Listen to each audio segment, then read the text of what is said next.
অদিতির সাথে এক রুমে স্বামী হিসেবে থাকা আমার পক্ষে সম্ভব নয় মা। এটা তুমি আর অদিতি দুজনই খুবই ভালো মতো জানো।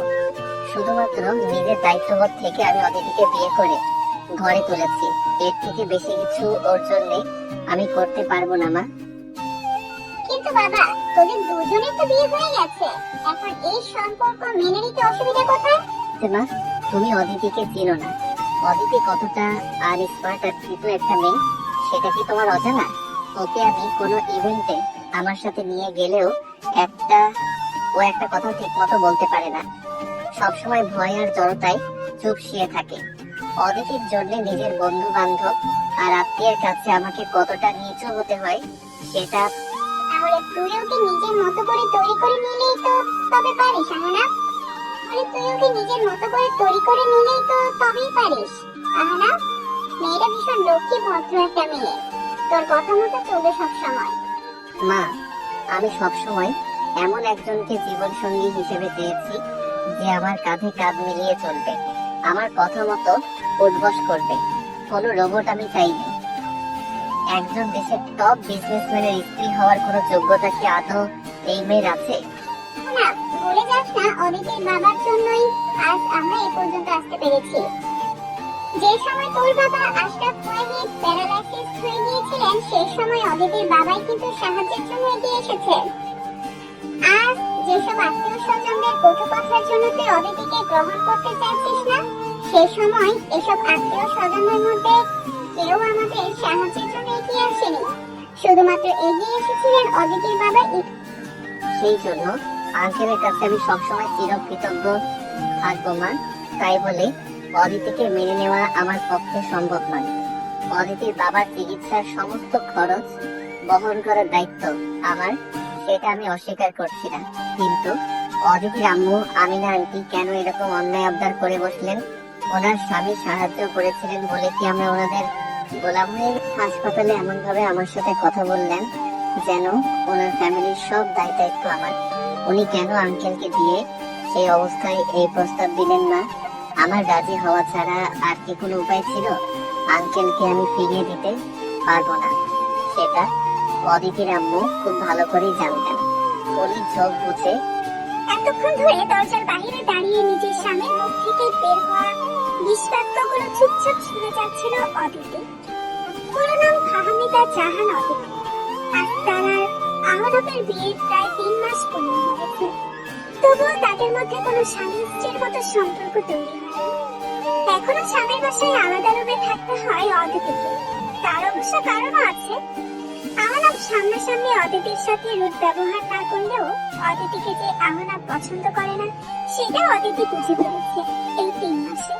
তাদের সম্পর্কের এই টানাপোড়েন দেখে অদিতির শাশুড়ি সিদ্ধান্ত নিয়েছিলেন নিজের ছেলে আহনাফ। ভাগ্যবশত অদিতি সেই সময় জানিয়ে তার শাশুড়ি আজমি ওয়াহিদের রুমে প্রবেশের সময় আহনাফের বলা কথাগুলো শুনে ফেলে। কথাগুলো শুনে তীব্র অভিমান জন্ম নেয় অদিতির মনের মধ্যে।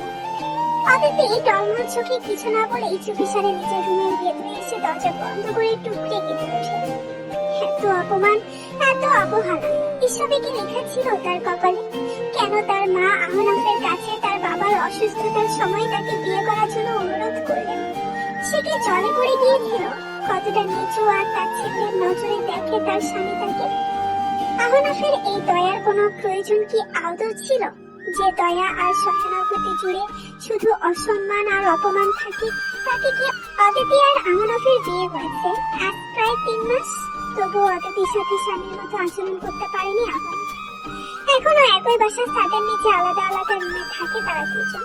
যেদিন থেকে অদিতির বাবার হাত সার্জারির জন্য তাকে হসপিটালে টেস্ট করা হয়েছিল, সেদিন থেকে অদিতির জীবন সম্পূর্ণ বদলে গেছে।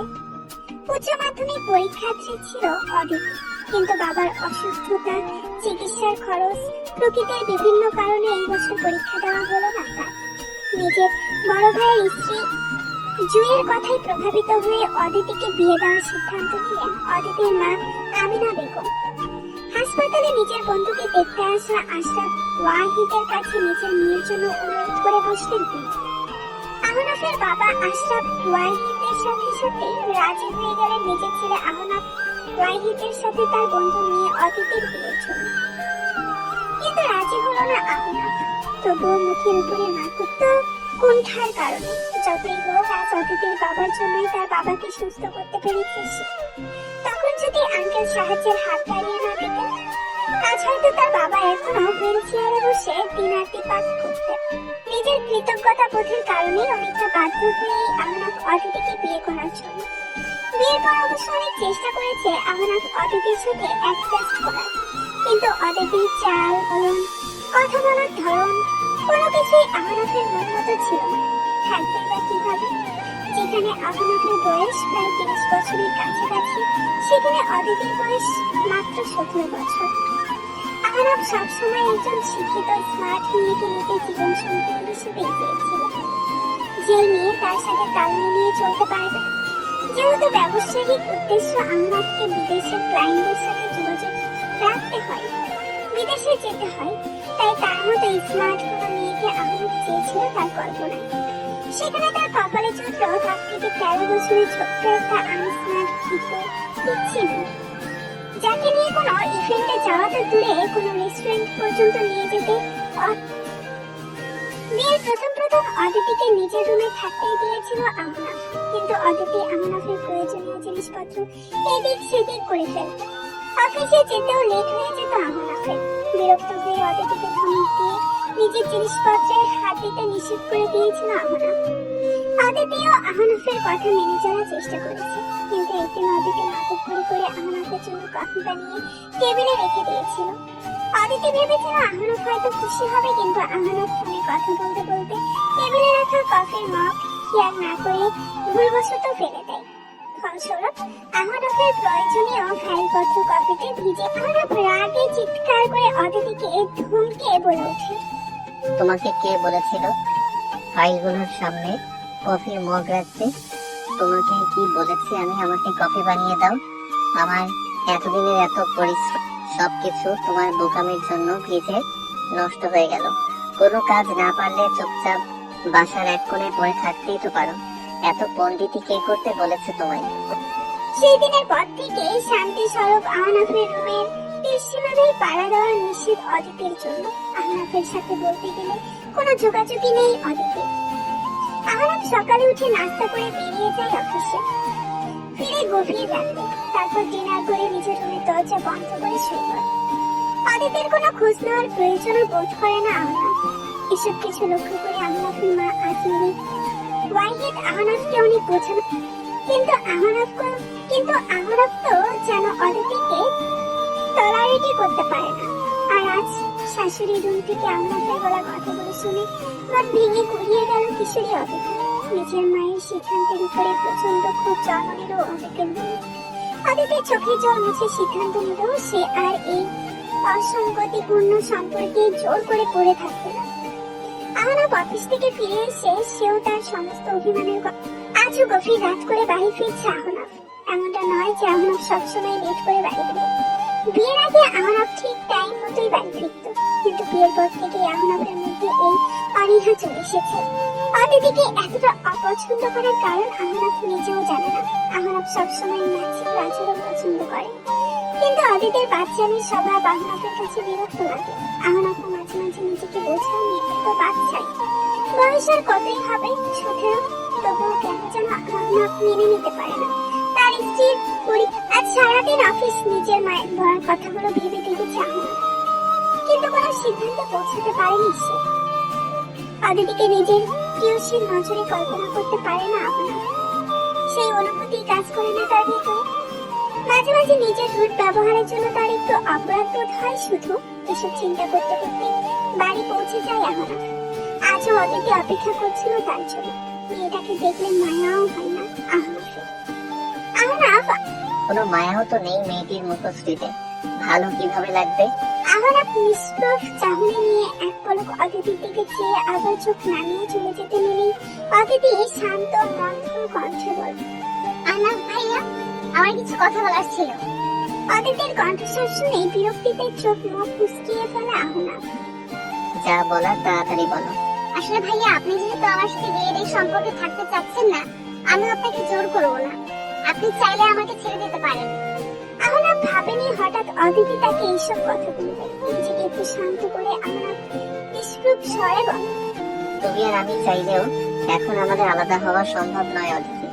তোমার বাবা এখনো হসপিটালে, আর এই মুহূর্তে নিজের দায়িত্ববোধ আর বাবার দেওয়া কথা রাখতে আমি তোমাকে ছেড়ে দিতে পারবো না। আর তুমিও যদি ডিভোর্স নিয়ে নিজের পরিবারে ফিরে যেতে চাও, তাহলে তোমার মা আর ভাবি আবার তোমাকে আমার কাছে ফিরে আসতে জোর করবেন। লাভের লাভ কিছুই হবে না। আহনাফের যুক্তিপূর্ণ কথাগুলোর বিপরীতে পাল্টা কোনো যুক্তি উপস্থাপন করতে পারে না অদিতি। চুপচাপ চোখ মুখ কাচুমাচু করে দাঁড়িয়ে থাকে আহনাফের সামনে। আহনাফও অদিতির বক্তব্য শোনার অপেক্ষা করে না, হনহনিয়ে চলে যায় নিজের রুমের দিকে। অদিতি দাঁড়িয়ে থাকে নিশ্চুপ হয়ে। আহনাফ লম্বা একটা শাওয়ার নিয়ে বিছানায় বসে পড়ে ল্যাপটপ নিয়ে। এখন কিছুটা ফুরফুরে লাগছে তার। অদিতির বলা কথাগুলো নিয়ে অতটা মাথা ঘামায় না আহনাফ। ল্যাপটপ নিয়ে নিজের কাজে মগ্ন হয়েছে। তখনই আহনাফের রুমের বাইরে দাঁড়িয়ে জড়তা কাটিয়ে ডোর নক করে অদিতি। কাজের মধ্যে ব্যাঘাত ঘটায়, আবার মেজাজ বিগড়ে যায় আহনাফের। দরজা খুলে অদিতির দিকে রাগী দৃষ্টিতে আবার রুমের সামনে এসেছো কেন? কি চাই? অদিতি ভয়ে জড়সড় হয়ে বলে, ভাইয়া আমি আবার পড়া শুরু করতে চাই। আপনি যে কথাগুলো বলেছেন সেগুলো আমি অনেকক্ষণ ধরে ভেবেছি। তারপর আমি সিদ্ধান্ত নিয়েছি আমি আবার এইচএসসি পরীক্ষা দেব। পড়াশোনা শেষ করা পর্যন্ত আপনি একটু কষ্ট করে আমার দায়িত্ব নিন। একটা ভালো ভার্সিটিতে চান্স পেলে আমি হোস্টেলে চলে যাব ভাইয়া। তারপর আপনাকে আর আমাকে সহ্য করতে হবে না। আমি চাকরির চেষ্টা করবো আহনাফ ভাইয়া। তখন তো আর আমাকে ডিভোর্স দিতে আর কোনো দায়িত্ব বোধ প্রতিবন্ধকতা হিসেবে কাজ করবে না আপনার মধ্যে। আর আমাকে তখন মা আর ভাবি বোঝা মনে করবে। আহনাফ অদিতির পরিপক্ক কথাবার্তা শুনে কিছু মুহূর্তের জন্য থমকে যায়। মেয়েটার মাথায় এত বুদ্ধি এলো কোথা থেকে? আজ প্রথমবার অদিতির কথা শুনে বিরক্তি বোধ হলো না আহনাফের। আহনাফ গম্ভীর স্বরে বলে, নট এ ব্যাড আইডিয়া। ঠিক আছে, তাহলে তুমি পড়া কমপ্লিট করার সিদ্ধান্ত যখন নিয়েছো, পড়া কমপ্লিট করতে পারো। তোমার ভর্তির সমস্ত ফিস আমি দিয়ে দেব। অদিতি খুশিতে আরো কিছু বলার আগে আহনাফ তার মুখের উপর দরজা বন্ধ করে চলে যায়। আহনাফের এই কাণ্ডে মুহূর্তে অদিতির খুশিতে ঝলমল করা মুখখানা মলিনতায় ছিঁড়ে যায়। অদিতি মুখ ভার করে চলে যায় নিজের জন্য বরাদ্দকৃত গেস্ট রুমে। নিজেকে সান্ত্বনা দিয়ে অদিতি নিজে নিজেই বলতে থাকে, আপাতত অপমান সহ্য করে কষ্ট করে পড়াশোনাটা শেষ কর অদিতি। তারপর সবার জীবন থেকে হারিয়ে যেতে পারবে তুই। তারপর আর কারো অপমান অবহেলা আর তুচ্ছ তাচ্ছিল্য সহ্য করতে হবে না তোকে। ব্যাস শুধু কয়েকটা বছর, একদিন সব কষ্ট দূর হয়ে যাবে ইনশাআল্লাহ। অদিতির সাথে কথা শেষ করার পর আহনাফ তার নিজের কাজে মন বসাতে পারে না। রাগে ল্যাপটপ বন্ধ করে বিছানার এপাশ ওপাশ করতে থাকে। নিজের মনের অজান্তেই অদিতির হঠাৎ করে বলা ম্যাচিউর কথাবার্তাগুলো ভাবিয়ে তুলে গম্ভীর স্বভাবই আহনাফকে। আহনাফ আনমনে, অদিতিও কি আমার সাথে থাকতে চায় না? এত তার আমার কাছ থেকে ছাড়া পাওয়ার? অবশ্য তাতে আমার কি?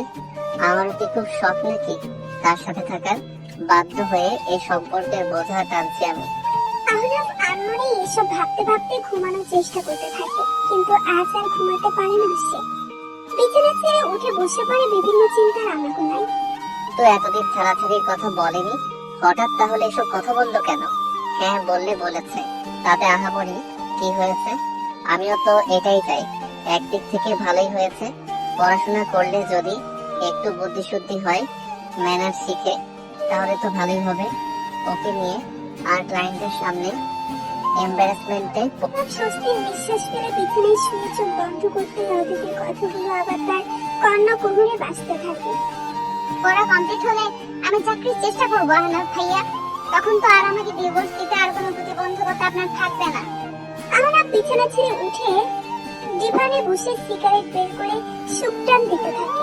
অদিতিকে নিয়ে আজ প্রথমবার এত চিন্তা করেছে আহনাফ। কেমন যেন অন্যরকম লাগছে সবকিছু। আহনাফ মস্তিষ্ককে অন্যদিকে বিমুখ করার জন্য মোবাইল ফোন বের করে হেডফোন গুঁজে গান শুনতে থাকে। অদিতি ভোর থেকেই প্রবল উৎসাহে আহনাফের রুমে আশেপাশে ঘুরঘুর করছে। আজ আহনাফ তাকে কলেজে নিয়ে যাবে বলেছে। অদিতি তাই সকাল সকাল রেডি হয়ে বসে আছে। অদিতি অস্থির হয়ে পায়চারি করছে আহনাফের রুমের বাহিরে। এক পর্যায়ে অস্থিরতা দমিয়ে রাখতে না পেরে অদিতি আহনাফের রুমের দরজা নক করা শুরু করে। আহনাফ দরজা খুলে অদিতিকে ধমক দিয়ে, তোমাকে কতবার বলেছি অদিতি, অযথা আমার রুমের সামনে এসে দরজা নক করবে না। অদিতি কিছু বলতে গিয়েও থমকে দাঁড়ায়, বিপদ দৃষ্টিতে চেয়ে থাকে নিজের স্বামীর দিকে। আহনাফ কালো ব্লেজার আর সফেদ রঙের শার্ট পরে অফিসের ফর্মাল গেট আপে দাঁড়িয়ে আছে। চোখে মুখে স্বভাব সুলভ ভাব গাম্ভীর্য বিদ্যমান। তবুও কতটাই না সুদর্শন লাগছে তার স্বামীকে। কিন্তু এই স্বামী নামক সুদর্শন পুরুষটি তাকে ভালোবাসা তো দূর সহ্যই করতে পারে না। এই কথা চিন্তা করতেই অদিতের অন্তঃকরণে অজানা এক যন্ত্রণার উদ্বেগ হয়। তীব্র অভিমান জন্ম নেয় মনের গভীরে। অদিতি নিজেকে শান্তিয়ে শান্ত কণ্ঠে বলে, লেট হয়ে যাচ্ছিল দেখে আপনার রুমের দরজায় নক করলাম, দুঃখিত। আর আসবো না আপনার রুমের সামনে।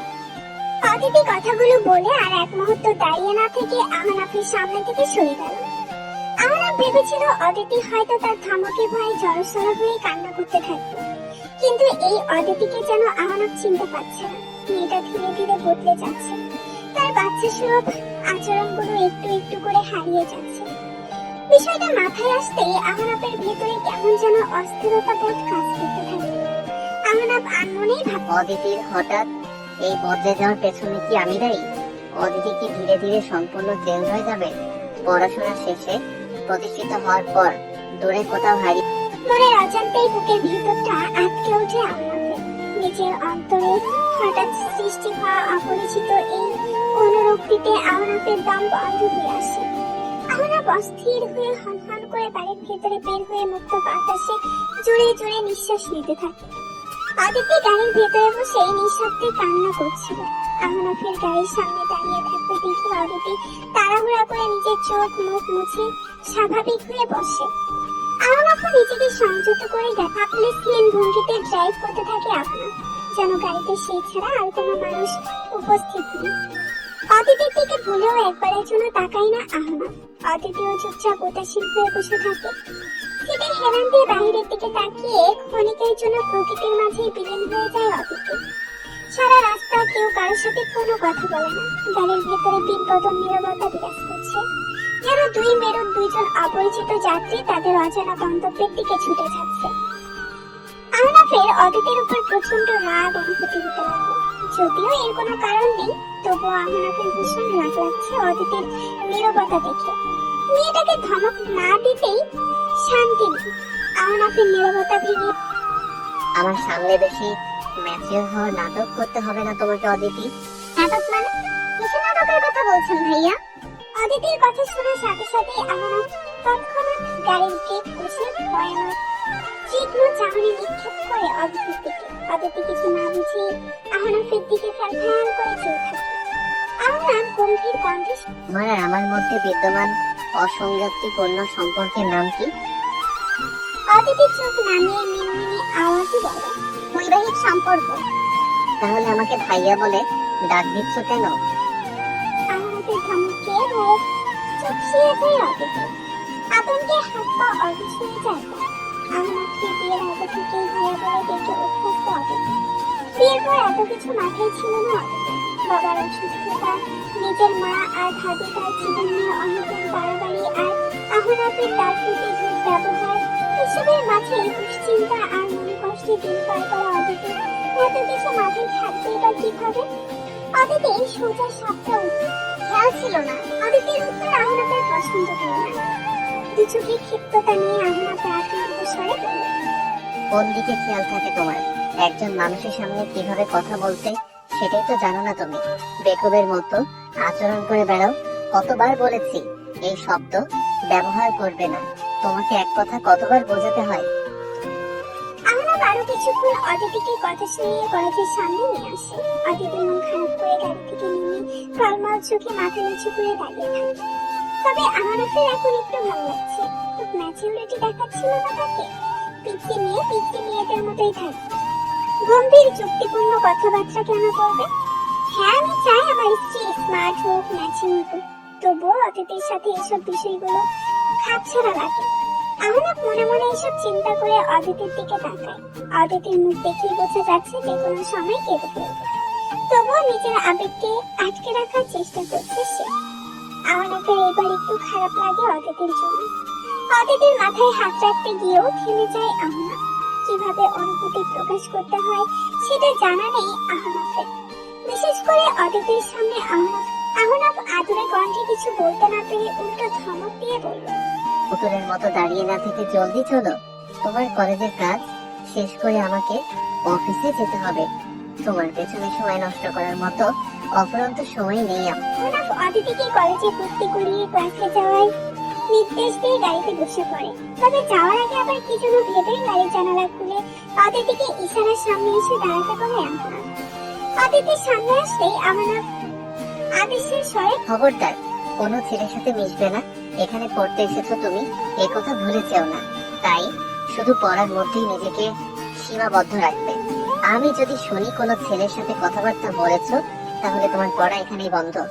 অদিতিকে কিছুক্ষণ শাসিয়ে আহনাফ কার স্টার্ট করে তার সামনে দিয়ে সা করে চলে যায়। অদিতি থম ধরে কিছুক্ষণ সেখানেই দাঁড়িয়ে থাকে। মনের ভেতরে বিভিন্ন প্রশ্ন ঘুরপাক খেতে থাকে। অদিতির ব্যাপারে সময় উদাসীন আচরণ করা, আহনাফ আজ কেন এত অধিকার বোধ দেখালো তাকে? তাহলে কি আহনাফ তাকে হারানোর ভয় করে? অদিতির সাথে সাথে নিজেকে সামলিয়ে কেন আশা করছি আমি ওনার কাছ থেকে? উনি যা করছেন, যা বলছেন সবকিছু দায়িত্ববোধ থেকে বলছেন, এর বাইরে কিছুই না। অদিতি আর সময় নষ্ট না করে ক্লাসে চলে যায়। আহনাফ অফিসে বসে তোদের ভাবনায় ডুবে আছে। কোনো কাজেই এই মুহূর্তে মনোযোগ দিতে পারছে না সে। মনটা বারবার অদিতি অদিতি করছে। অদিতিকে কলেজে ভর্তি করিয়ে দিলেও মনের মধ্যে একটা দুশ্চিন্তা রয়েই গেছে আহনাফের। মেয়েটার বয়স কম, তার উপর আবার মেয়েটাকে সবসময় নিজের কাছ থেকে দূরে সরিয়ে রেখেছে আহনাফ। যদি অদিতি বদলে যায়, অন্য কারো মনে পড়ে যায়, তখন কি হবে? দুশ্চিন্তায় এসির মাঝেও কপালে বিন্দু বিন্দু ঘাম জমতে থাকে আহনাফের। এসির পাওয়ার বাড়িয়ে নিজের মাথা চেপে ধরে আহনাফ। কাল রাত থেকে এখন এরকম অস্থিরতা কাজ করছে আহনাফের হৃদয়ে। যে মেয়েটাকে এতদিন দেখেও না দেখার ভান করতো আহনাফ, আজ হঠাৎ তাকে নিয়ে নিজের ভাবনাগুলোকে বন্ধ করতে পারছে না সে। এর কারণ কি হতে পারে? অদিতি নিজে থেকেই তার জীবন থেকে সরে যেতে চেয়েছে সেই জন্য, নাকি তার মায়ের বলা কথাগুলো? May I come in, sir?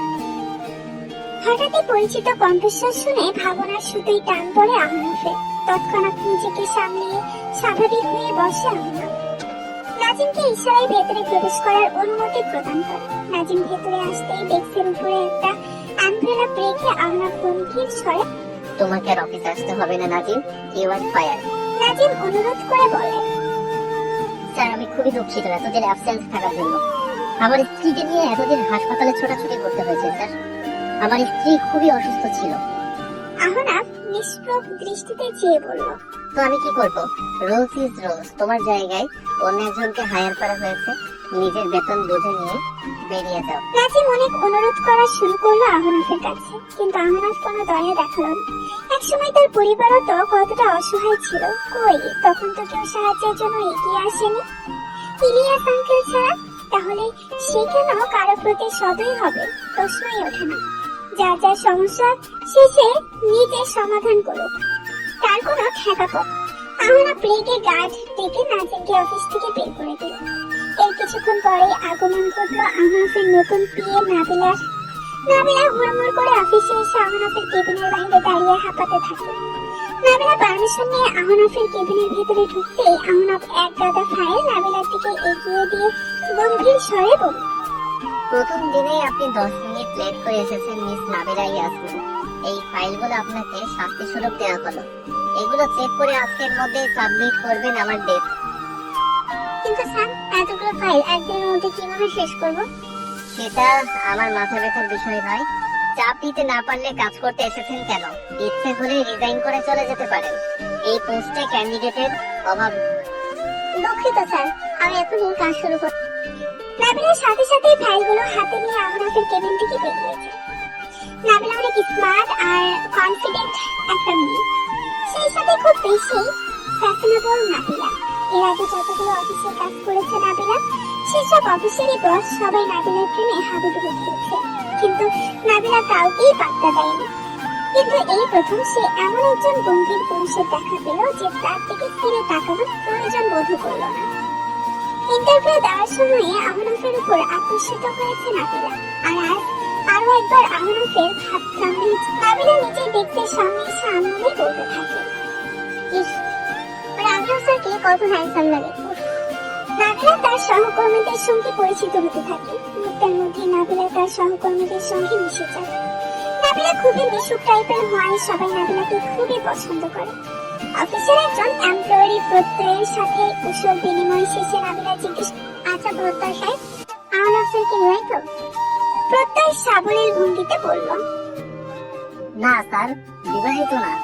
প্রত্যয়ের কথা শুনে পেটের ভেতরে হাজারো প্রজাপতি উঠতে শুরু করে নাবিলা। নাবিলা খুশি মনে নিজের সিটে বসে আহনাফের দেওয়া কাগজগুলো কমপ্লিট করতে থাকে। আহনাফের অফিসের কেউই জানে না আহনাফ বিবাহিত। আহনাফ বিষয়টা গোপন রেখেছে। এর কারণ হচ্ছে অদিতির আনস্মার্ট ও ভীত আচরণ। শুধুমাত্র আহনাফের কয়েকজন বন্ধু আর আত্মীয় ছাড়া কেউ জানে না অদিতির ব্যাপারে। যদিও একটা ইভেন্টে আহনাফ নিজের সাথে নিয়ে গিয়েছিল অদিতিকে, কিন্তু অদিতি সেখানে ভালো মতো কথা বলতে না পারায় আহনাফ বিব্রত বোধ করে নিজের ক্লায়েন্টদের সামনে অদিতিকে স্ত্রী হিসেবে পরিচয় না দিয়ে নিজের একজন ফ্রেন্ড হিসেবে পরিচয় দিয়েছিল। এরপর থেকে নিজেই অফিসিয়াল কোনো পার্টি কিংবা ইভেন্টে আহনাফ অদিতিকে নিয়ে যায় না, আর কাউকে বলেও না যে তার বাসায় অদিতি ক্লাস শেষে খুশি মনে বাসায় ফিরে আসে। আজ লাইব্রেরি থেকে কিছু নতুন বই কিনে এনেছে অদিতি। বইগুলো ভালো মতো ঘেটে ঘেটে দেখতে দেখতে বেলা গড়িয়ে কখন যে সন্ধ্যা হয়ে গেছে সেই দিকে খুশি ছিল না অদিতির। অদিতির ধ্যান ভাঙলো কলিং বেলের টিং টিং শব্দে। অদিতি আহনাফ এসেছে ভেবে খুশি হয়ে দরজা খুলতে পরিচিত একজন মানুষকে সদর দরজার সামনে দাঁড়িয়ে থাকতে দেখে চমকে যায়। অস্ফুট স্বর, আপনি? সামনে দাঁড়িয়ে থাকা যুবকটি উচ্ছ্বাসিত গলায় বলে, আমাকে চিনে ফেলেছেন ভাবি? ঠিক। অদিতি স্বভাব সুলভ মিষ্টি হাসি দিয়ে বলল, হ্যাঁ চিনে ফেলেছি। আপনি আলভি ভাইয়া না, ওনার ফুফাতো ভাই? আলভি উচ্ছ্বাসিত গলায় বলে, একদম ঠিক গেস করেছো তুমি। সরি, তুমি করে বলে ফেললাম। আসলে তুমি বয়সে আমার থেকে ছোট তো, তাই। By the way, you are so smart ভাবি। অদিতি সাবলীল ভঙ্গিতে বলল, সমস্যা নেই, আপনি ভেতরে এসে বসুন। আহনাফের মা আসমেরি ওয়াহিদ আলভিকে দেখে খুশিতে আত্মহারা হয়ে গেলেন। তবুও কৃত্রিম রাগ দেখিয়ে বললেন, এতদিনে তোর আসার সময় হলো, তোমার সাথে কোনো কথা নেই, যা। আলভিও দুষ্টুমি করে বলল, কথা বলবে না মানে? তোমার জন্যই তো 7 সমুদ্র পাড়ি দিয়ে দেশে ফিরে আসলাম, মাই সুইট বিউটিফুল মাম্মি। হয়েছে থাক, এবার আর মিথ্যা প্রশংসা করতে হবে না। তাদের দুষ্টু মিষ্টি কথাবার্তা শুনে অদিতি মিটমিটি হাসছে রান্না করে দাঁড়িয়ে। অদিতি মনে মনে ভাবে, ওরা আত্মীয়রা কত মিশুক আর হাসি খুশি দেয়, তাহলে উনি এমন কেন? সব সময় মুখটা গোমড়া করে রাখেন। জন্মের পর ওনার মুখে মধু না দিয়ে করলার রস দেওয়া হয়েছিল হয়তো। বাড়ি ফিরতেই অদিতিকে লিভিং রুমের ডিভানে বসে এক যুবকের সাথে হাসি মুখে কথা বলতে দেখে থমকে দাঁড়ায় আহনাফ। ধুকধুক করে উঠে তার হৃদযন্ত্রখানি। আলভি ডিভানের অন্য সাইডে বাসায় আহনাফ তার মুখ দেখতে পায়। আহনাফের ভেতরটা অস্থিরতায় ছটফট করে। পরক্ষণে ডিভানের আরেক পাশে নিজের মাকে বসে থাকতে দেখে ভেতরে ভেতরে খানিকটা স্বস্তি অনুভব করে সে। আহনাফ সামনে আসতেই 3 জোড়া চোখ তার দিকে নিবন্ধ হয়। আলভিকে দেখার সাথে সাথে আহনাফ শঙ্কিত। আলভি, তুই কবে দেশে ফিরলি? আলভি আহনাফকে দেখে খুশিতে কর্মোদ্যম করে উচ্ছ্বাসিত গলায় বলে, আমি টোটালি ফাইন ব্রো। এই তো দুদিনগুলো দেশে এসেছি ঘুরতে। আর ব্রো, ভাবি কিন্তু খুবই sweet. You are so lucky bro. আলভির কথা শুনে আহনাফ আর চোখে অদিতির দিকে তাকায়। এতক্ষণ ধরে প্রাণ বন্ধ থাকা অদিতি আহনাফকে দেখেই কেমন যেন উদাসীন হয়ে গেছে। বিষয়টা দৃষ্টি এড়ায়নি আহনাফের। মুখের ভেতরটায় হিংসার কিরমির করতে লাগলো আহনাফের। আহনাফ গভীর দৃষ্টিতে অদিতির দিকে তাকিয়ে আলভির সামনে অদিতির বাহু জড়িয়ে ধরে অদিতিকে নিজের সাথে ঘেঁষে দাঁড় করালো। অদিতি কিছুক্ষণের জন্য নিস্তব্ধ হয়ে চেয়ে রইল আহনাফের দিকে। আজ প্রথম আহনাফ স্পর্শ করলো অদিতিকে। আহনাফ গা ছাড়া। আমি জানি সেটা। আচ্ছা, তুই কি এখানেই থাকবি নাকি? আলভি খুশিতে গদগদ হয়ে বলল, আরে থাকার জন্যই তো এসেছি। মামার বাসায় বেড়াতে এসেছি, কমপক্ষে তো 1 মাস ঘুরবো। আলভির কথা শুনে হিংসায় অন্তরটা ফুসফুস করে উঠল আহনাফের। শয়তানটা নাকি বাসায় থাকবে। বাসায় কি এখন সে একা থাকে? তার স্ত্রী অদিতিও তো থাকে। আহনাফ তাকে দাঁত চেপে বলে। আমার সারাদিন কাজ থাকে অফিসে, তোর সাথে ঘোরাঘুরির সময় নেই আমার। আরে সমস্যা নেই ব্রো, আমি ভাবির সাথে ঘুরবো। এমনিতেও তোমার সঙ্গে ঘোরাটা একটু বোরিং, সারাক্ষণ গম্ভীর হয়ে মুখটা কেমন গোমরা করে রাখো। আরবির কথা শুনে অদিতি ঠিক করে হেসে ওঠে। তবে পরক্ষণে আহনাফের গম্ভীর মুখখানা দেখে হাসি বন্ধ করে চোখ মুখ কাছমাচু করে দাঁড়ায়। আহনাফ চোয়াল শক্ত করে অগ্নির দৃষ্টি নিয়ে আলভির দিকে চেয়ে আছে। আলভি এই শুষ্ক ঢোক দিল। আরে কুল ব্রো, আমি তো শুধু মজা করছিলাম। আহনাফ গম্ভীর স্বরে বলে। যা ঘোরাঘুরি করার নিজের বাসায় গিয়ে কর যা। আলভি আহনাফের মায়ের দিকে চেয়ে অস্থির কণ্ঠে বলে। আমি দেখছো আহনাফ ব্রো আমাকে চলে যেতে বলছে। আরে আমার মামার বাড়িতে আমি বেড়াবো না? ঠিকই তো বলেছে আলভি, ওর মামার বাড়িতে ও যতদিন খুশি থাকবে, ঘুরবে বেড়াবে, তোর সমস্যা কোথায়? সবাইকে নিজের মতো অন্তর্মুখী বানাতে চাস কেন? আলভি আহনাফকে আরো রাগানোর জন্য অদিতির দিকে চেয়ে বলে। আর বলো না ভাবি, তোমার হাজবেন্ডকে কিচ্ছু বলা যায় না, কিছু বললেই রাগে ছাদ করে ওঠে একদম। আহনাফ আলভির দিকে তেড়ে এসে বলে। খুব মজা নিচ্ছিস না তুই? কতবার বলেছি আমার সাথে অহেতুক মজা করবি না, তোকে এমন জায়গায় ঘুরতে পাঠাবো ঘোরার সব মিটে যাবে। 1 মাস হাসপাতাল ট্যুরে পাঠাবো তো। আরে না ব্রো, আমি এই বিশেষ ট্যুরে আপাতত যেতে চাচ্ছি না। ভাবি তোমার গুমরা মুখর জামাইকে একটু সামলাও প্লিজ। এই তোরা দুজনে থাম এবার, সে ছোটবেলার মতোই ঝগড়া মারতে শুরু করে দিয়েছে। আহনাফ আলভিকে ছেড়ে দিয়ে অদিতির দিকে সরু দৃষ্টিতে তাকিয়ে চলে যায় হনহন করে। অদিতিও রাতের খাবার তৈরি করার জন্য রান্নাঘরে চলে যায়। কিছুক্ষণ পরে আহনাফের মা রান্নাঘরে এসে অদিতিকে ভারী কণ্ঠে, শোনো অদিতি, বাসায় আলভি যতদিন থাকবে ততদিন তোমাকে আহনাফের রুমেই থাকতে হবে। আমি সার্ভেন্টকে বলে তোমার জিনিসপত্র বেডরুম থেকে বের করে আহনাফের রুমে শিফট করতে বলেছি। আলভি যেন তোমাদের মধ্যকার সম্পর্কে টানাপোড়েন আজ করতে না পারে। অদিতি চিন্তিত স্বরে বলে। কিন্তু মা, ওনার রুমে গেলে উনি যদি আবার রাগারাগি করেন? কেন রাগারাগি করবে? আহনাফ তো দেখলোই আলভি এসেছে, আর তোমার সাথে রাগারাগি করলে তুমিও রাগারাগি করবে। অদিতি, নিজেকে একটু শক্ত করো মা, নিজের অধিকার নিজেকে বুঝে নিতে। আসমেরি ওয়াহিদ অদিতির মাথায় হাত বুলিয়ে চলে গেলেন। তারপর সবাই ডিনার শেষ করে যে যার ঘরে চলে যায়। অদিতি কাঁপা কাঁপা পায়ে আহনাফের রুমের সামনে এসে দাঁড়িয়ে থাকে। আহনাফ তো বারবার অদিতিকে মানা করেছে তার রুমের সামনে না আসতে, সেখানে অদিতি কেন গায়ে পড়ে আহনাফের রুমে যাবে? অদিতি অনেকক্ষণ ভেবে আহনাফের রুমে না ঢুকে ছাদে চলে যায়। আহনাফ ল্যাপটপ কোলে নিয়ে বিছানায় হেলান দিয়ে বসে অদিতির আসার অপেক্ষা করছিল। আসমেরি ওয়াহিদ আহনাফকে শাসিয়ে বলেছেন অদিতিকে রুমে ঢুকতে দিতে। আহনাফও আজ কোনো দ্বিমত পোষণ করেনি। কেন করেনি? ল্যাপটপ হাতে নিয়ে আর চোখে দরজার দিকে বারবার তাকাচ্ছে আমি। অদিতি তবুও না আসায় আহনাফ অপেক্ষা তারপর সবাই ডিনার শেষ করে যে যার মতো অদিতি আবার আলভির সাথে কথা বলে আপনার রুমের সামনে এসে দাঁড়িয়ে থাকে। আহনাফ তার বারবার অদিতিকে মানা করেছে তার রুমের সামনে আসতে। কি ব্যাপার ব্রো, বউ রেখে আমার রুমে কি কাজ? কি ব্যাপার আমার বউ ব্রো? কোথায়? বউ রেখে তোমার বউ রুমে কোথায় কি কাজ? সেটা আমি কিভাবে জানবো? আহনাফ আর চোখে আহনাফ আর চারপাশ চোখে চারপাশ ভালোভাবে পর্যবেক্ষণ করে চলে যায়।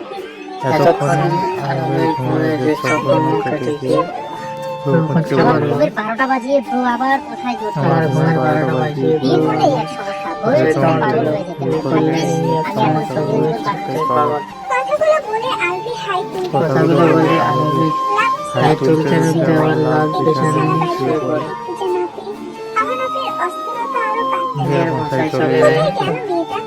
আশেপাশে তাকাতে আহনাফের হঠাৎ মনে আশেপাশে পড়ে তাকাতে ছাদে। আহনাফের হঠাৎ মনে পড়ে ছাদের কথা। ছাদে একবারও চেক করা হয়নি। আহনাফ অদিতিকে তার দিতে গিয়ে সিঁড়ি অদিতির ঘুমন্ত মুখখানা দেখে আর রাখতে পারল না। আহনাফ স্বস্তির নিঃশ্বাস ধীরে ফেলল। ধীরে নিজের ঘুমে আহনাফের অশান্ত হয়ে ওঠা মন অদিতির নিষ্প্রাণ মুখশ্রী দেখে শান্ত হলো। আহনাফ সাথে সাথে বুঝতে পারলো অদিতি তার ভয়ে ঘুমিয়েছিল। আজ প্রথমবার নিজের কঠোরতার উপরে প্রচন্ড রাগ অনুভব করলো আহনাফ। আহনাফ অদিতিকে ডাক দিতে গিয়েও অদিতির ঘুমন্ত মুখখানা দেখে আর ডাকতে পারল না।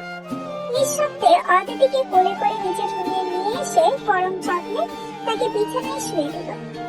যেই মেয়েটাকে নিজের রুমের তীর সীমা না, আজ সে নিজেই সেই মেয়েটিকে কোলে তুলে নিজের রুমের ভেতরে নিয়ে গেল।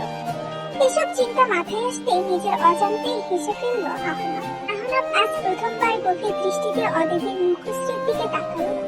বুকের ভিতর কিছু একটা অনুভব হলো আজ, তবে সেই অনুভূতির গভীরতা উপলব্ধি করতে পারল না আহনাফ। অদিতি যদি একটু স্মার্ট আর সাহসী হতো তাহলে হয়তো এতদিনে অদিতিকে আহনাফ মেনে নিত, কিন্তু অদিতির মতো ভীতু আর আনস্মার্ট মেয়ে তার টাইপের না। আহনাফ অদিতির ঘুমন্ত মুখের দিকে চেয়ে রইল। কিছুক্ষণ নিষ্কলক ভাবে, অদিতিও তো থাকতে চায় না তার সাথে।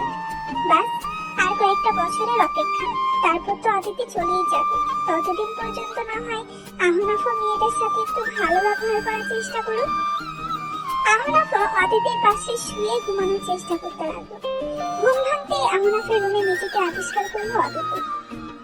পাশ ফিরতেই আহনাফকে গভীর নিদ্রায় আচ্ছন্ন দেখে চমকে উঠল সে। সে তো ছাদে ঘুমিয়েছিল, তার মানে আহনাফ তাকে নিচে করে করে রুমে নিয়ে এসেছে। বিস্ময়াভিভূত হলো অদিতি। ধীরে ধীরে আহনাফের আচরণ একটু একটু করে বদলে যাচ্ছে, কিন্তু কেন? এর মধ্যে আহনাফের ঘুম ভেঙে গেল। নিজের পাশে অদিতিকে চুপটি করে ভাবনায় মগ্ন থাকতে দেখে আহনাফ এক দৃষ্টিতে তাকিয়ে রইল অদিতির দিকে। অদিতিও তাকালো আহনাফের দিকে। আহনাফের একটা হাত এখনো অদিতির কোমরে। আহনাফ যেন অদ্ভুত এক ঘোরের মধ্যে চলে গেল মিনিটের জন্য। একটু একটু করে এগিয়ে গেল অদিতির দিকে। অদিতির নরম মসৃণ গালে আলতো করে স্পর্শ করলো আহনাফ। তখনই অ্যালার্মের কর্কশ শব্দে শব্দ ফিরে এলো আহনাফের। আহনাফ সাথে সাথে পিছনে ছুটতে প্রচন্ড বিব্রত বোধ হচ্ছে আহনাফের। আহনাফকে আরেকটু বিব্রত করে অদিতি প্রশ্ন ছুড়ে দিল আহনাফের কানে। আমাকে কি আপনি রুমে নিয়ে এসেছিলেন?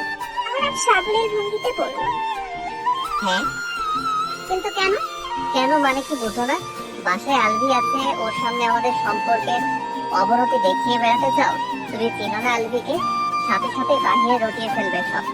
আহনাফের কথা শুনে অদিতির মনে আবার আধা নেমে আসলো। আহনাফ সেদিকে পাত্তা না দিয়ে ওয়াশরুমে চলে গেল। অদিতি আহনাফের যাওয়ার পানে অসহায় দৃষ্টিতে তাকিয়ে রইল কিছুক্ষণ। আহনাফ অফিসের ফর্মাল গেটআপে রেডি হয়ে ডাইনিং টেবিলের সামনে আসতেই আলভিকে অদিতির সাথে হাসি মুখে কথা বলতে দিল। বুকের ভেতরটা হিংসায় জ্বলন্ত লাভায় টকবক করে উঠল।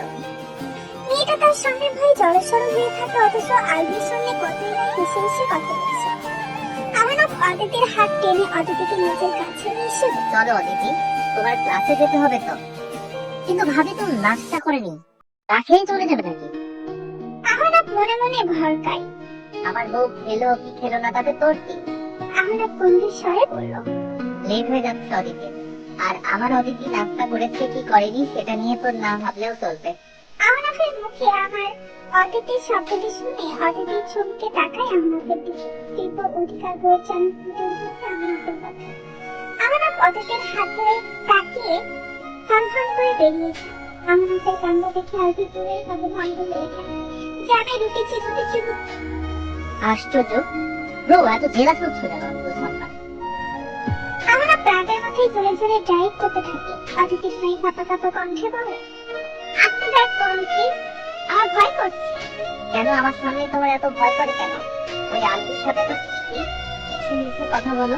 খবরদার, আমি অফিসে যাওয়ার পর তুমি ওই আলভির সাথে কোনো কথা বলবে না। আহনাফ রাগে কটমট করতে করতে একটি রেস্টুরেন্টের সামনে এসে গাড়ি পার্ক করে। এখানে থামলেন কেন? নাস্তা করার জন্য। তাহলে তো আমরা বাসায় নাস্তা করতে পারতাম। আহার, অদিতি ফালতু প্রশ্ন করো না তো। দিদি অবাক হয়ে চেয়ে আছে আহনাফের কাণ্ড কারখানা দেখছে। স্পষ্ট বোঝা যাচ্ছে আহনাফ জেলা থেকে এসব করছে। অদিতিকে কলেজে পৌঁছে দিয়ে সরাসরি অফিসে চলে যায় আহনাফ। আজ নাবিলা খুবই সেজে গুজে অফিসে এসেছে আহনাফকে ইমপ্রেস করার জন্য। নাবিলা আহনাফের কেবিনে এসে মিষ্টি স্বরে বলে, স্যার আজকে আপনার মিটিং আছে রাত 9টা থেকে। আমি সমস্ত ফাইল চেক করে আপনার ডেস্কে রেখে দিয়েছি। নাবিলার বলে কথাগুলোর দিকে আহনাফের কোনো ধ্যান নেই। আহনাফ তো অদিতিকে নিয়ে চিন্তিত। অদিতির ক্লাস এতক্ষণে শেষ হয়ে গেছে হয়তো, আবার আলভির সাথে হেসে হেসে কথা বলবে অদিতি। আহনাফ তো জানে অদিতির কোনো প্রবলেম ফিল করে না। অদিতি যদি মনে করে যায় তাহলে তো সর্বনাশ। না না, এই কিছুতেই হতে দেওয়া যাবে না।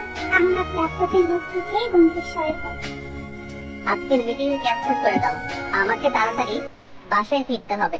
ঠিক আছে স্যার, কিন্তু আহনাফ নাবিলাকে কথা সম্পূর্ণ করতে না দিয়ে ইশারায় কেবিন থেকে বেরিয়ে যেতে বলে। আহনাফের আচরণ নাবিলার ইগোতে গিয়ে আঘাত করে। নাবিলা রাগে অগ্নি শর্মা হয়ে বেরিয়ে যায় আহনাফের কেবিন থেকে। একটু বেশি গেলাম আহনাফ স্যার, এত সুন্দর করে সেজে গুজে আসলাম, ফিরেও তাকালেন না। তবে আমিও দেখি কতদিন আমাকে এভাবে ইগনোর করতে পারেন। ওনাকে যদি নিজের পেছনে না ঘোরাতে পারি তাহলে আমার নামও নাবিলা ইয়াসমিন না। নাবিলা যেতেই আহনাফ ফোন বের করে অদিতিকে ভিডিও কল দেয়। অদিতি কলেজ থেকে এসে লিস্ট নিয়ে সবেমাত্র পড়তে বসেছিল। হঠাৎ নিজের ফোনে আহনাফের ভিডিও কল দেখে চমকে যায় অদিতি। আহনাফ থেকে ভিডিও কল দিচ্ছে। অদিতি কল রিসিভ করতেই আহনাফ অস্থির কণ্ঠে শুধায়, কি করছিলে তুমি? আর কোথায় তুমি? কেন? আমি তো বাসায় আপনার রুমে বসে আছি, মাত্র পড়তে বসেছি আমি। অদিতির কথা শুনে আহনাফ স্বস্তির নিঃশ্বাস ফেলে। তারপর গম্ভীর কণ্ঠে বলে, ওই আলভি কোথায়? মনে মনে হয় বের হবে বিকেলে। তোমাকে সাথে নিয়ে যেতে চাইলে যাবে না কিন্তু বলে দিলাম, আর ওর সাথে বেশি কথা বলবে না, বুঝেছো? কথাগুলো বলে আহনাফ অদিতির মুখের উপরে ফোন কেটে দেয়। অদিতি এইবার ভীষণ রাগ ওঠে আহনাফের উপর। স্ত্রী হিসেবে সম্মান দিবে না, আবার ঠিকই স্বামীর অধিকার দেখাতে আসবে। এবার ভাবছে এরকম করলে অদিতি সরাসরি জিজ্ঞেস করবে, আপনার এত জলে কেন? আপনি না আমাকে স্ত্রী হিসেবে পছন্দ করেন না, তাহলে এখন এত অধিকার বোধ দেখাচ্ছেন কেন? আহনাফ নিজের কিছু পেন্ডিং কাজ শেষ করে বাসায় যাওয়ার জন্য প্রস্তুত হয়। তখনই নাবিলা এসে বলে, স্যার আমাকে একটু লিফট দিতে পারবেন? কাউকে লিফট দেওয়ার কাজ আমি করি না। নাবিলা নিজের পায়ের দিকে ইশারা করে বলে, স্যার হিলটা ভেঙে পায়ে মোচড় লেগে গিয়েছে, প্লিজ একটু যদি লিফট দিতেন। অবশ্যই আমি কিভাবে গাড়ি ঠিক করব? প্রত্যেক সেই সময় বাইক নিয়ে বেরিয়ে যেতে নিয়েছিল। প্রত্যেককে দেখে আহনাফ তাকে ডাক দিয়ে থামিয়ে বলে, প্রত্যয়, প্লিজ নাবিলাকে ওনার বাসা পর্যন্ত ড্রপ করে দিও, ওনার পায়ে মোচড় লেগেছে, হাঁটতে পারবেন। আহনাফ প্রত্যেককে অর্ডার দিয়ে সাথে সাথেই গাড়ি নিয়ে বেরিয়ে যায় অফিস থেকে। নাবিলা হাঁকিয়ে তাকে দাঁত চেপে দাঁড়িয়ে থাকে। প্রত্যেক হেসে বলে, বসুন নাবিলা, একদম চিন্তা করবেন না, আমি দেখি আপনাকে বাসায় পৌঁছে দিই। নাবিলা সৌজন্যমূলক মেকি হাসি দিয়ে বাধ্য হয়ে বাইকে উঠে বসে। প্রত্যেক নাবিলাকে ভালো মতো বসতে বলে বাইক স্টার্ট করে। আহনাফ ঘরের গতিতে ড্রাইভ করে বাসায় ফিরে আসে। তাকে সত্যিই আহনাফের চোখে হাসি পড়ে। অদিতিকে রুমের ভেতরে মনোযোগ দিয়ে পড়তে দেখে ঠোঁটের কোণে মৃদু হাসির রেখা ফুটে ওঠে আহনাফের। মেয়েটা তাহলে তার কথা রেখেছে। আহনাফকে এত জলদি অফিস থেকে ফিরে আসতে দেখে অদিতি খানিকটা অবাক। আপনি আজ এত চটজলদি চলে এসেছেন? আহনাফ হাত ঘড়ি খুলতে খুলতে বলে, আমার কাজ তাড়াতাড়ি শেষ হয়ে গিয়েছিল তাই। অদিতি আর কোনো প্রশ্ন না করে আবার পড়ায় মনোযোগ দেয়। ব্যাপারটা আহনাফের পছন্দ হয়। ইদানিং তার সামনে আসলেই অদিতি কেমন যেন উদাসীন আচরণ করে। তাকে দেখলেও যথাসম্ভব উপেক্ষা করে চলার চেষ্টা করে অদিতি। আলভি ফিরবে কখন? আলভি ভাইয়া ওনার বন্ধুর সাথে দেখা করতে যাবেন বলেছিলেন, আজ বন্ধুর সাথে আড্ডা দিবেন হয়তো। আহনাফ পিড়পিড় করে বলে, যাক, ভালো হয়েছে, না ফিরলে খুশি হব। কিছু বললেন? না কিছু না, তুমি পড়ো। আহনাফ হাত মুখ ধুয়ে রাতের খাবার খেতে বসে। অদিতি এসে খাবার সার্ভ করে চলে যেতে নিলে আহনাফ অদিতির হাত ধরে আটকিয়ে ফেলে। তুমি খেয়েছো? অদিতি চমকায়। আহনাফ আজ প্রথমবার তার খোঁজ খবর নিচ্ছে। অদিতি মৃদু স্বরে বলে, হ্যাঁ খেয়েছি। আলভি কি এমন বলে যে তুমি হেসে একেবারে কুটি কুটি হয়ে যাও? অদিতি ভ্রুজোড়া কুৎসিত করে বলে, আপনার কাছে কি? তুমি আমার স্ত্রী, মানেন আপনি? না মানার কি আছে, কবুল তো করেছি। অদিতি তাচ্ছিল্য স্বরে বলে, এই তো আর কয়েকটা বছর সহ্য করুন, তারপর আমার বোঝা আপনার ঘাট থেকে নেমে যাবে। অদিতি রাজবাড়ি কথাগুলো শুনে আহনাফের বুকের ভেতরটা হাসপাস করতে থাকে। শেষ ভারী হয়ে ওঠে। অদিতির দিকে চেয়ে আহনাফ গম্ভীর স্বরে বলে, খুব তাড়া তোমার আমার কাছ থেকে আলাদা হওয়া, তাই না? হ্যাঁ খুব তাড়া, আমার কারো বোঝা হয়ে থাকতে ভালো লাগে না। অদিতির কথা শুনে আহনাফ থমকে যায়। গলা দিয়ে আর খাবার নামে না। অদিতিকে কিছু বলতে চেয়েও বলতে পারে না আহনাফ। আহনাফ খাবার অর্ধেক খেয়ে উঠে যায়। অদিতিও সাধে না আহনাফকে। প্রায় অনেকক্ষণ নিজের রুমে বসে অপেক্ষা করে আহনাফ অদিতির জন্য। কিন্তু অদিতি আসেনি। আহনাফ রেগে রুম থেকে বের হয়ে তাকে ডাকছে। আজও যদি এই মেয়ে